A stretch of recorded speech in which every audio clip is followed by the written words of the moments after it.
கடவுள் என்னும் முதலாளி கண்டெடுத்த தொழிலாளி விவசாயி விவசாயி.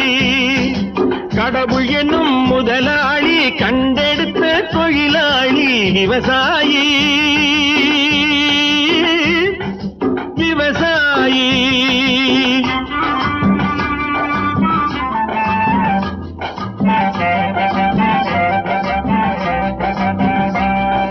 முன்னேற்ற பாதையிலே மனச வைத்து முழு மூச்சாய் அதற்காக தினம் உழைத்து, முன்னேற்ற பாதையிலே மனச வைத்து முழு மூச்சாய் அதற்காக தினம் உழைத்து, மண்ணிலே முத்தெடுத்து பிறர் வாழ, மண்ணிலே முத்தெடுத்து பிறர் வாழ வழங்கும் குணமுடையோன் விவசாயி.